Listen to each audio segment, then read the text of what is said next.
register.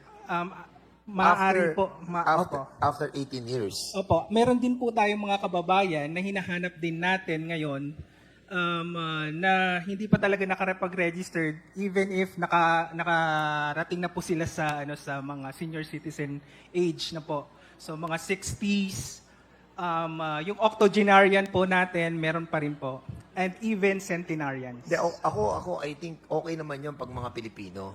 Opo. But kung mga foreigners looking at makikita natin na beyond 18 years old nagpapalate register pa sila, medyo questionable na yon. That's correct. Am I correct? Yes, Your Honor. So, do you have a qualification or kinakategorize nyo ba na dapat itong mga foreign-looking personalities that nag-a-apply for late registration na beyond 18, dapat meron tayong below 18 dapat pag ganon na mga foreign-looking personalities.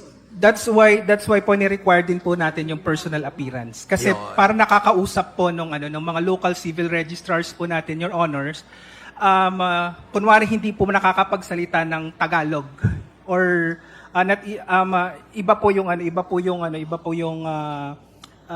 doon po meron pong interview Yeah, that's good. usually sa Kasi sa sa ating registration requirements ngayon. dati, wala tayong interview. Tama. Kaya dumami yung mga pumasok sa ating mga foreigners kasi non-appearance. Opo. So ngayon may appearance na. Kailangan pong may appearance. Ngayon, ang tanong ko sa iyo, since na okay sa PSA, are you requiring all the local civil registrar? Or paano approach nyo dyan? The memorandum circular applies to all civil registrars and even yung mga even sa ating mga consuls, Philippine Foreign Service Post, exercising yung civil registry functions. All right, thank you so much. Can you kindly give me the list of the additional requirements for late registration? Please submit to this committee. Maraming salamat, Mr. Chairman. Yes, Your Honor. Thank you, Maraming salamat. Congressman Dan Fernandez. Bago natin i-recognize si Congressman Junicio, isang tanong lang, can somebody here inform us as to the status of Colonel Garma? Nasaan ho si Garma? Ano hong status? Anyone? Is there anyone here who can provide that information to this committee? Mr. Chair, from the DFA. Yeah, this is to confirm that based on the latest information from our Philippine Consulate General in Houston, Ms. Garma remains in detention at the South Louisiana Immigration and Customs Enforcement Processing Center because detainees are unable to receive calls per U.S. regulations. Our consulate in Houston has provided its contact information to ICE with the request that this be conveyed to Ms. Garma. The consulate was given the assurance that that the contact information of the consulate had been relayed to Ms. Garma, and the consulate also has not been contacted yet by Ms. Garma as of today, Mr. Chair. I was in coordination with our consul in Houston, and this is the latest information po. And what was the reason for her detention?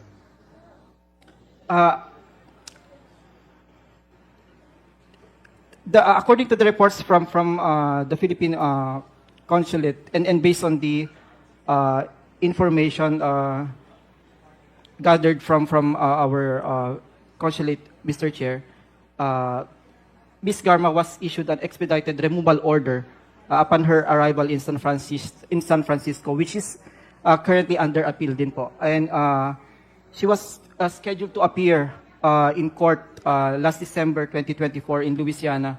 And again, she remains detained at that processing center. Okay. That was the only information from Sige. our Philippine consulate, Mr. Chair. Thank you. Thank you for that information. The next to interpolate is Congressman Ernix Junicio. You have 5 minutes, Congressman. Thank you, Junicio. Mr. Chair. Most of the questions anyways have already asked. But thank you for the time. Duduktungan ko lang yung tinatanong ng ating chairman.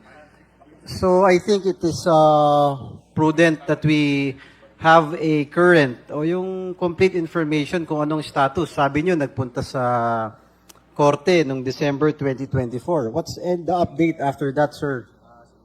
I think, I'm not sure if you have, do you have any information other than that? That was, Mr. Chair, that was the only information so far, sir. But we are in close coordination with our Philippine consulate in Houston. Yes, sir, but sorry to cut you just to minimize the time.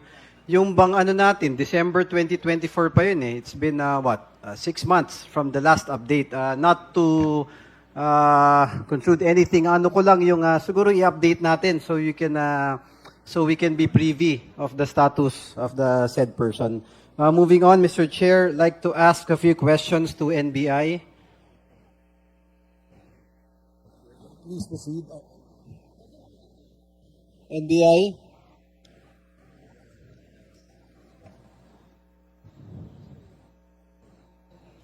Yes, sir. Just like to ask some questions, sir. Kamusta po ba ang laban natin versus Pogo? In your personal assessment, how is the agency, NBI, ano po bang status natin with the fight against Pogo? Thank you, Congressman, sir. Mr. Chair, ang NBI is in full support of the activities and the efforts of PAOK, led by the good General. And also we are coordinating with BI and PNP on our coordinated efforts. We have done investigations, however limited, Your Honors, Mr. Chair, iba na po sila ng type of operations. Ito na po yung scamming after the banning of the Pogo. Iba na po sila ng operations and we conducted some operations in violation of the Anti-Financial Accounts Scamming Act. Binigay ito ng Kongreso bago magtapos yung Pogo. And ang observation kanina ni I forgot, I think it was the good congressman, the Honorable Abante, who said that this is already spilling over matters affecting our national security.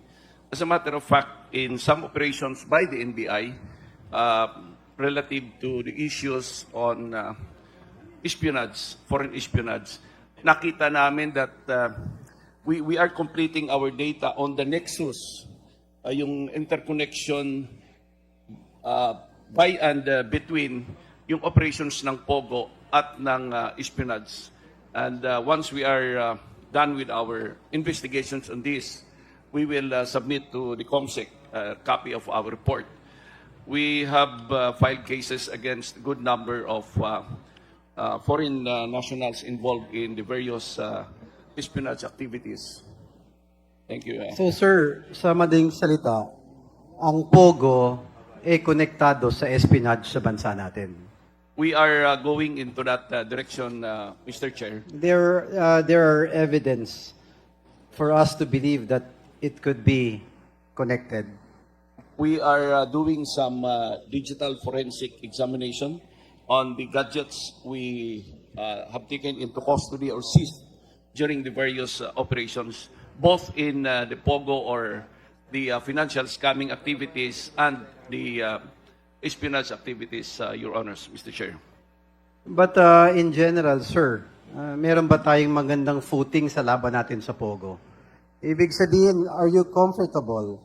Are you in such a position that you believe that NBI is in a good fight against Pogo?